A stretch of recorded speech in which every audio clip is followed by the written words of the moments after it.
Belum. Assalamualaikum warahmatullahi wabarakatuh. Sebelumnya, saya ucapkan terima kasih untuk Ibu Rukmawati sebagai dosen pembimbing pengenalan ilmu pertanian dan teman-teman saya yang saya banggakan. Pertama-tama marilah kita ucapkan puja dan puji syukur kita kehadirat Allah Subhanahu wa taala karena berkat rahmat dan nikmatnya kita dapat berkumpul pada sore kali hari ini untuk membahas tentang pengenalan ilmu pertanian. Dan yang kedua, selawat serta salam tak luput kita haturkan terhadap Nabi Muhammad SAW karena di yaumil akhir kelak kita akan mengharapkan syafaatnya. Selanjutnya saya akan mengenalkan dari kelompok 5 yang membahas dan mengangkat tema tentang fotosintesis. Next. Kelompok 5 yang terdiri dari 9 orang.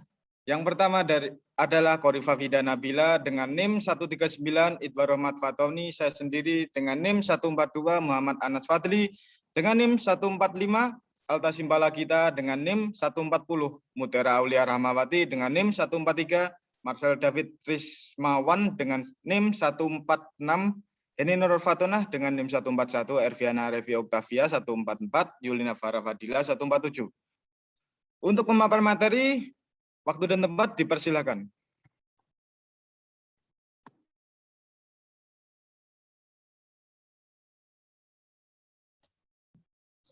Yang pertama, apa itu fotosintesis?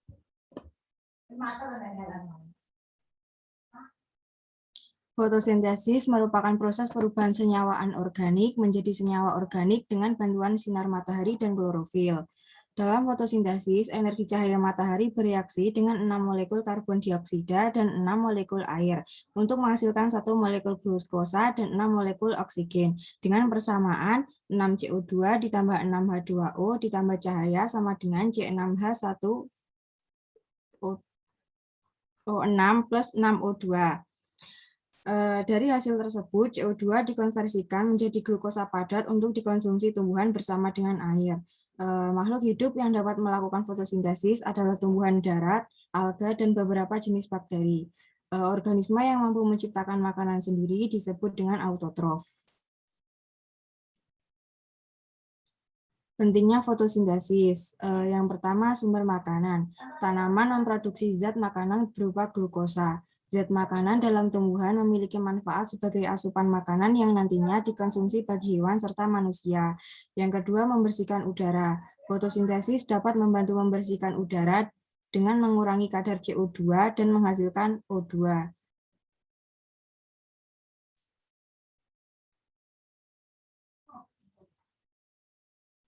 Beberapa ahli telah melakukan penelitian yang berkaitan dengan fotosintesis. Yang pertama, Priestley. Pada tahun 1772, Joseph Priestley melakukan percobaan fotosintesis.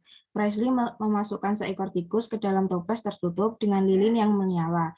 Perlahan tikus itu mati karena oksigen dalam toples habis terbakar oleh lilin. Priestley kemudian menambahkan tanaman pada toples yang baru.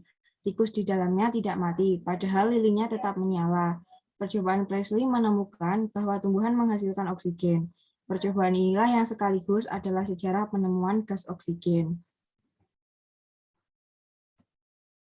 Yang kedua adalah Ingenhousz. Pada tahun 1799, seorang dokter berkebangsaan Inggris bernama John Ingenhousz berhasil membuktikan bahwa proses fotosintesis menghasilkan oksigen. Ia melakukan percobaan dengan tumbuhan air Hydrilla verticillata di bawah corong kaca bening terbalik yang dimasukkan ke dalam gelas kimia berisi air. Jika Hydrilla verticillata terkena cahaya matahari, maka akan timbul gelembung-gelembung gas yang akhirnya mengumpul di dasar tabung reaksi. Ternyata gas tersebut adalah oksigen. Beliau juga membuktikan bahwa cahaya berperan penting dalam proses fotosintesis dan hanya tumbuhan hijaulah yang dapat melepaskan oksigen.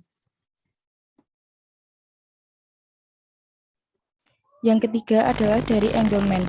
Pada tahun 1822, Engelmann berhasil membuktikan bahwa klorofil merupakan faktor yang harus ada dalam proses fotosintesis. Ia melakukan percobaan dengan ganggang hijau Spirogyra yang kloroplasnya berbentuk hitam melingkar seperti spiral. Dalam percobaan tersebut, ia mengamati bahwa hanya kloroplas yang terkena cahaya matahari lah yang mengeluarkan oksigen. Hal itu terbukti dari banyaknya bakteri aerob yang bergerombol di sekitar kloroplas yang terkena cahaya matahari.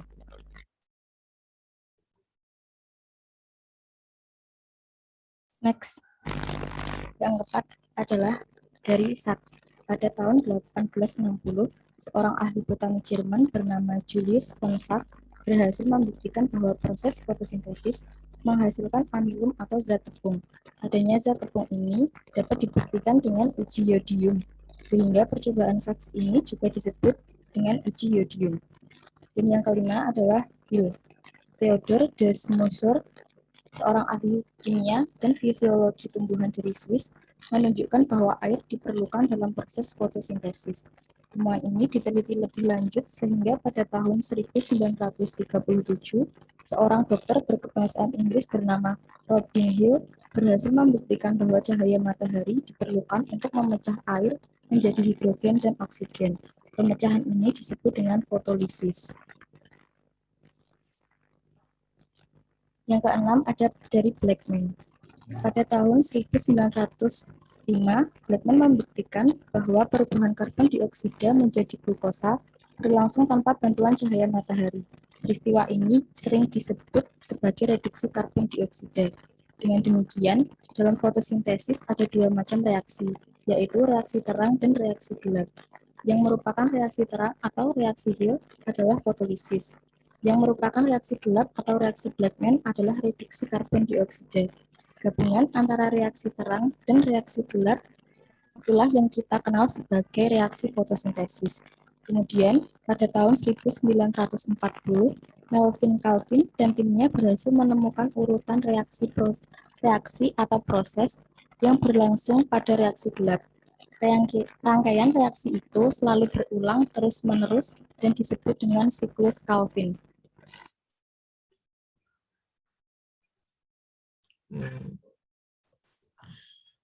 Yang berikutnya adalah letak fotosintesis. Fotosintesis berlangsung pada sel yang memiliki pigmen fotosintetik. Dalam daun terdapat jaringan pagar atau palisade dan jaringan bunga karang di mana dalam jaringan tersebut mengandung klorofil atau pigmen hijau yang merupakan salah satu pigmen fotosintesis yang mampu menyerap energi cahaya matahari.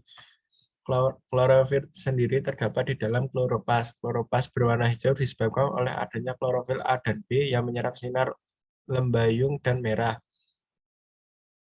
Juga mengandung karotenoid. Molekul-molekul ini juga merupakan pigmen mempunyai warna yang berkisar antara merah dan kuning. Cahaya yang diserap paling kuat di bagian biru dan spektrum yang tampak.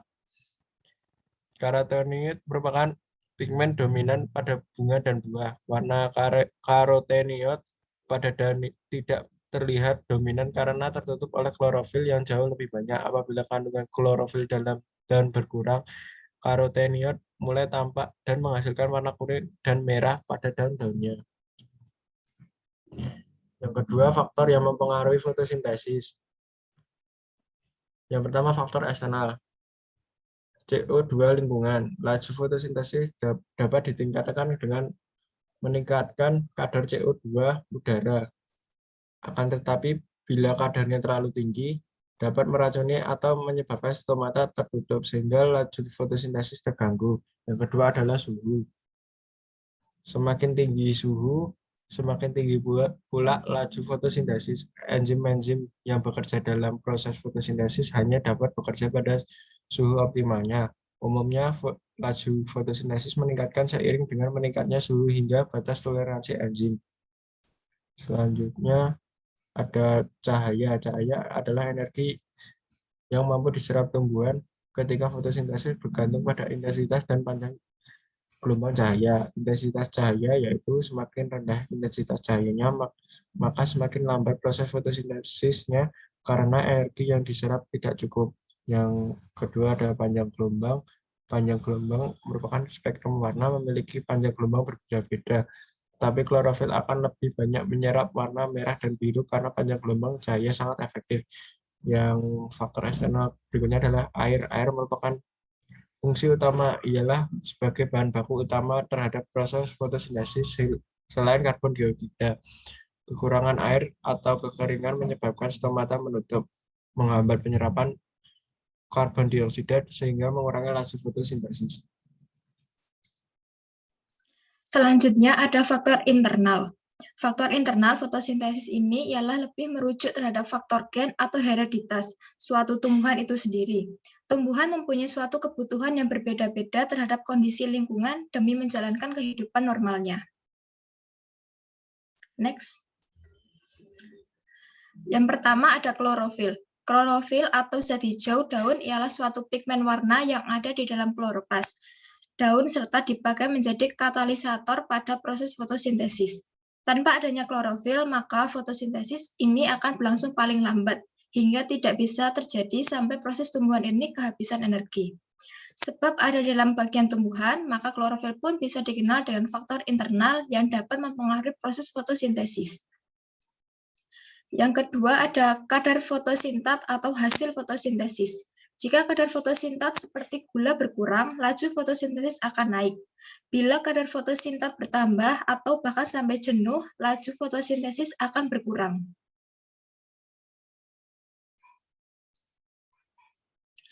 Yang ketiga ada reaksi terang.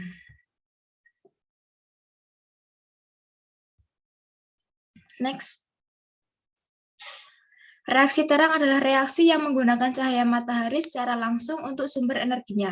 Reaksi terang berlangsung di dalam membran tilakoid di dalam kloroplas atau biasa disebut grana. Berlangsungnya reaksi terang juga membutuhkan komponen lain seperti pigmen fotosintesis dan air. Kemudian ada mekanisme reaksi terang. Proses berlangsungnya fotosintesis melibatkan beberapa spektrum warna. Tidak semua spektrum warna bisa efektif digunakan dalam fotosintesis. Adapun spektrum warna yang efektif dan sesuai dengan pigmen fotosintesis adalah spektrum warna cahaya merah dan biru. Pigmen fotosintesis dibagi menjadi dua, yaitu klorofil A dan klorofil B. Kedua klorofil tersebut mampu membentuk suatu kelompok yang disebut fotosistem. Fotosistem sendiri dibagi menjadi dua, yaitu fotosistem 1 dan fotosistem 2. Fotosistem 1 memuat klorofil A dan klorofil B dengan perbandingan 12:1. Panjang gelombang cahaya yang mampu ditangkap oleh fotosistem 1 ini adalah 700 nanometer. Itulah sebabnya fotosistem 1 biasanya disebut P700. Kemudian ada fotosistem 2. Fotosistem 2 ini memuat klorofil A dan klorofil B dengan perbandingan 1:2. Panjang gelombang cahaya yang mampu ditangkap oleh fotosistem ini adalah 680 nanometer. Oleh karena itu, fotosistem 2 disebut juga P680. Kemudian ada tahapan reaksi terang. Yang pertama ada aktivasi klorofil. Aktivasi klorofil ini diawali dengan penangkapan foton dari cahaya matahari oleh klorofil. Hal itu akan memicu pelepasan elektron atau eksitasi dari klorofil. Akibatnya, klorofil menjadi tidak stabil. Kemudian ada fotolisis air, yang merupakan proses pecahnya molekul air oleh elektron yang berasal dari fotosistem 2. Pemecahan ini menghasilkan terbentuknya ion H+, elektron, dan O2. Untuk O2 sendiri selanjutnya akan dilepaskan ke udara. Next. Yang ketiga itu ada sistem transport elektron siklik dan non-siklik. Suatu rantai transport elektron yang melibatkan fotosistem 1 dan fotosistem 2 disebut sebagai sistem transport elektron siklik dan non-siklik. Kedua sistem transport ini akan menghasilkan ATP dan ADP. Sistem transport elektron siklik dan non-siklik itu biasa disebut fotofosforilasi, siklik dan non-siklik. Untuk pembahasannya, yang transport elektron siklik itu diawali dengan terangkutnya P700 oleh beberapa akseptor dan kembali lagi ke P700. Itulah mengapa proses ini hanya melibatkan fotosistem 1. Transport elektron siklik menghasilkan ATP, Dan serangkaian prosesnya yang terjadi adalah fotosistem 1 menerima cahaya sehingga elektron di dalamnya itu mengalami eksitasi. Proses ini dikenal sebagai aktivasi klorofil. Elektron dari P700 ditransfer ke aseptor elektron, lalu kembali lagi ke P700. Proses ini dikenal sebagai transport elektron. Elektron dari akseptor masuk ke dalam kompleks sitokrom, dan masuknya elektron ke dalam kompleks sitokrom ini mengakibatkan peningkatan energi sehingga mampu mengubah ADP menjadi ATP.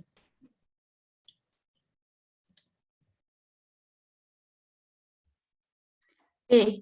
Transport elektron non-siklik. Pada transport elektron non-siklik, fotosistem yang dilibatkan adalah fotosistem 1 dan fotosistem 2. Elektron dari P680 diangkut melalui beberapa akseptor menuju P700. Namun, elektron tidak akan kembali, sehingga prosesnya dikenal sebagai non-siklik. Transport elektron non-siklik menghasilkan oksigen, ATP, dan NADPH.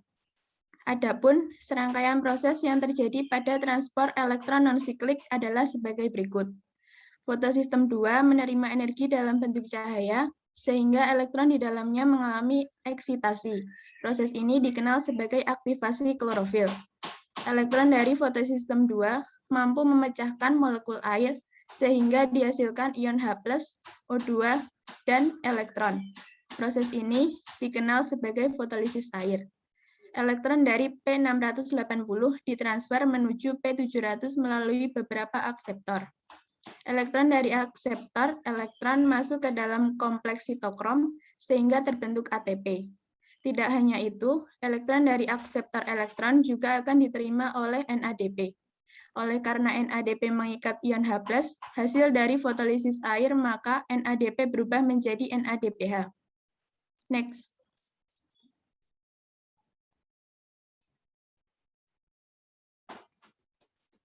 Next. Yang keempat, ada reaksi gelap.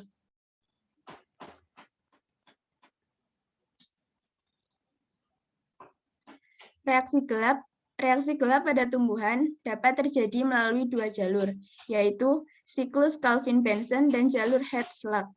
Pada siklus Calvin-Benson, tumbuhan mengubah senyawa ribulosa 1,5 bifosfat RUPP, senyawa dengan 5 atom C, dan molekul karbon dioksida menjadi 2 senyawa 3 fosfogliserat atau PGA. Oleh karena PGA memiliki 3 atom karbon, tumbuhan yang menjalankan reaksi gelap melalui jalur ini dinamakan tumbuhan C3. Penambatan CO2 sebagai sumber karbon pada tumbuhan ini dibantu oleh enzim Rubisco, yang merupakan enzim alami yang paling melimpah di bumi. Tumbuhan yang reaksi gelapnya mengikuti jalur Hertzsprung disebut tumbuhan C4, karena senyawa pertama yang terbentuk setelah penambatan CO2 adalah asam oksaloasetat yang memiliki 4 atom karbon, enzim yang berperan dalam fosfoenol pirufat karboksilase. Next. Yang pertama, siklus Calvin-Benson. Mekanisme siklus Calvin-Benson dimulai dengan fiksasi CO2 oleh ribulosa difosfat karboksilase RUPP membentuk 3 fosfogliserat. RUPP merupakan enzim allosetrik yang distimulasi oleh 3 jenis perubahan yang dihasilkan dari pencahayaan kloroplas. Pertama, reaksi dari enzim ini distimulasi oleh peningkatan pH. Jika kloroplas diberi cahaya, ion H+ ditransfer dari stroma ke dalam tilakoid, menghasilkan peningkatan pH stroma yang 24 menstimulasi enzim karboksilase, terletak di permukaan luar membran tilakoid. Kedua, reaksi ini distimulasi oleh Mg2+, yang memasuki stroma daun sebagai ion H+, jika kloroplas diberi cahaya. Ketiga, reaksi ini distimulasi oleh NADPH, yang dihasilkan oleh fotosistem 1 selama pemberian cahaya. Fiksasi CO2 ini merupakan reaksi gelap yang distimulasi oleh pencahayaan kloroplas. Fiksasi CO2 melewati proses karboksilasi, reduksi, dan regenerasi. Karboksilasi melibatkan penambahan CO2 dan H2O ke RUBP, membentuk 2 molekul 3 fosfogliserat atau 3 PGA. Kemudian pada fase reduksi, gugus karboksil dalam 3 PGA direduksi menjadi 1 gugus aldehida dalam 3 fosforgliserdehida atau 3 pegaldehida.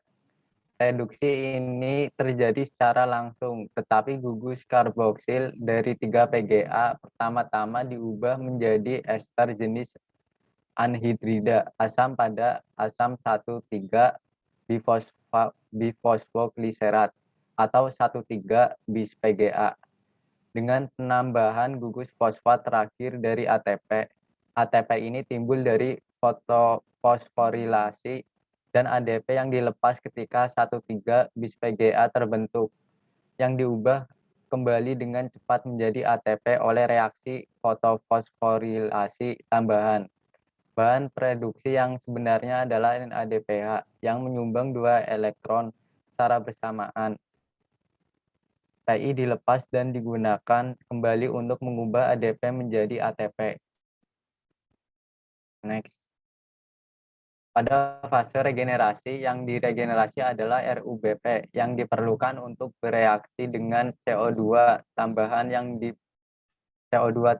yang berdifusi secara konstan ke dalam dan menuju stomata. Pada akhir reaksi Calvin, ATP ketiga yang diperlukan bagi tiap molekul CO2 yang ditambat digunakan untuk mengubah ribolusa yang ditambat.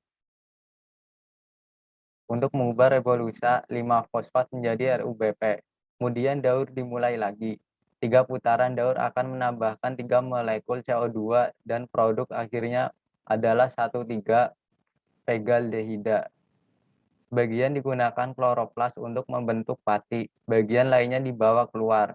Sistem ini membuat jumlah total fosfat menjadi konstan di kloroplas, tetapi menyebabkan munculnya kriofosfat di sitosol.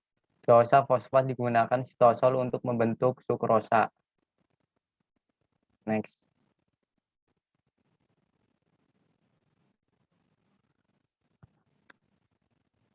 Yang kedua, siklus H-Lag. Berdasarkan cara memproduksi glukosa, tumbuhan dapat dibedakan menjadi tumbuhan C3 dan C4.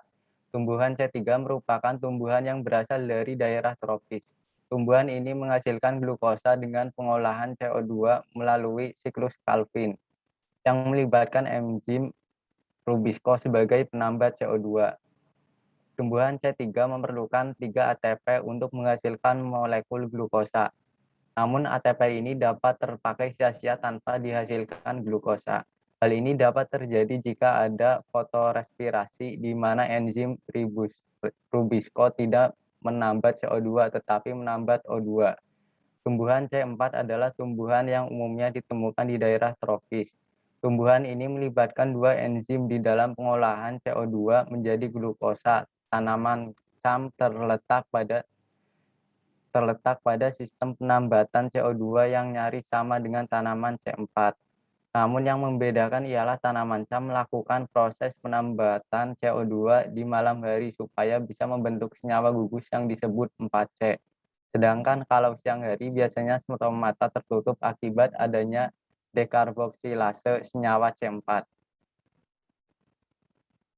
Next. Seperti ini gambarannya. Next. Enzim fosfofenolprufat karboksilase atau PPCO adalah enzim yang akan mengikat CO2 dari udara dan kemudian akan menjadi oksaloasetat. Oksaloasetat akan diubah menjadi malat, terkarboksilasi menjadi piruvat dan CO2. Akan kembali menjadi PEPCO. Sedangkan CO2 akan masuk ke dalam siklus Calvin yang berlangsung di sel bundle sheet dan melibatkan enzim RUBP. Proses ini dinamakan siklus H-Lag yang terjadi di sel mesofil. Dalam keseluruhan proses ini digunakan 5 ATP. Next. Ya, berikut ini adalah jurnal yang kita analisis. Judulnya adalah karakter fotosintesis genotipe tomat senang naungan pada intensitas cahaya rendah. yang ada pada jurnal Horticultura, volume 26, nomor 2. Ada pada tahun 2016, penulisnya adalah Sulistiowati. Dengan saya sendiri sebagai reviewernya, Khorifa Fidanabila. Tujuan penelitiannya adalah mempelajari karakter fotosintesis genotipe tomat senang naungan pada intensitas cahaya rendah. Percobaan dilaksanakan di kebun percobaan Sekolah Tinggi Penyuluhan Pertanian atau STPP Bogor dari bulan Oktober 2014 sampai dengan Januari 2015. Sampel penelitiannya adalah tomat. Next. Penelitian ini menggunakan metode kualitatif dengan mengumpulkan data menggunakan instrumen atau alat ukur, kemudian dianalisis dengan statistik atau secara kuantitatif. Percobaan menggunakan rancangan acak petak tersarang yang diulang 3 kali. Faktor pertama terdiri atas 2 taraf naungan, yaitu tanpa naungan 0% dan naungan 50%. Faktor kedua berupa 3 kelompok genotipe tomat terdiri atas senang naungan, toleran, dan peka. Pengamatan dilakukan terhadap komponen hasil berupa jumlah buah, bobot buah, dan produksi pertanaman. Hasil penelitian menunjukkan bahwa genotipe tomat senang naungan jika berada pada kondisi ternaungi akan memiliki karakter fotosintesis berupa peningkatan kadar klorofil B lebih tinggi dibandingkan klorofil A dan rasio klorofil AB yang lebih rendah dibandingkan kelompok genotipe yang lain.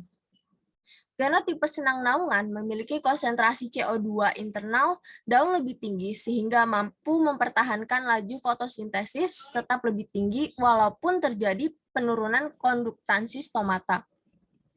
Adanya kandungan gula daun yang lebih tinggi mengakibatkan produksi pertanaman genotipe senang naungan meningkat ketika ditanam di bawah naungan. Kelebihan dari penelitian tersebut adalah memberikan data-data secara rinci dan jelas. Kekurangan penelitiannya adalah memiliki pembahasan yang sulit untuk dipahami. Next.